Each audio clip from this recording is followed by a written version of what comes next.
हाय सांग मैंने आज आसिक मो पाखे पहुँची जाइए मोर दुईटा पार्सल टी ओपन करने पूर्व मुझे जन दूसरी यहाँ गोटे वार्म वेलवेट इलास्टिक बेडसीट मुझे मिशो रू ऑर्डर करी आप चाहिए फ्लिपकार्ट अमेजन रू ऑर्डर करेंगे। तो विंटर सीजन चलती तो यहाँ स्पेशल विंटर सीजन बेडसीट तो चलतु प्रोडक्ट टी को आम अनबॉक्सिंग करवा केमती कौन पड़ी तार रिव्यू देखा।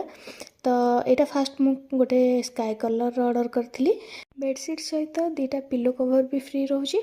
तो देखो तार मटेरियल केते सॉफ्ट और स्मूथ रही सहित जो बेडसीटा तार साइड रे पूरा लगी कौन आमर ना इलास्टिक नॉर्मल बेडसीट आम पकईला बेले पिला माने सब चढ़ी चढ़ी माने टाणी सब तले पकई दिंती किंतु एटा सेमती माने टाणी हेनी सेमती फिक्स हो।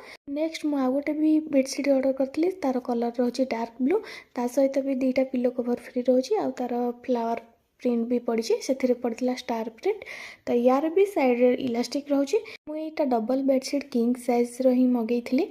तो आपन को सिंगल भी जब दरकार तार भी लिंक देदेवी। ये बेडसीट रो कलर क्वालिटी कॉम्बिनेशन सब पूरा परफेक्ट अच्छी बेड रे पकई सारा देखो केते अमेजिंग लगुच केते ब्यूटीफुल लगुच आउ अट्रैक्टिव भी लगुच। तो जदि यार लिंक आपण मानू दरकार ताले मते कमेंट रे डीएम टाइप कर दियंतु आपण पाखे लिंक ऑटोमेटिक सेंड हो आउ याकू आपण अमेजन हो फ्लिपकार्ट हो मिशो हो जो थरे भी चाहिए अफोर्डेबल प्राइस रे प्रोडक्ट को किनी पारिबे। प्रोडक्ट रो लिंक पाइबा पई जल्दी जल्दी कमेंट कर दियंतु।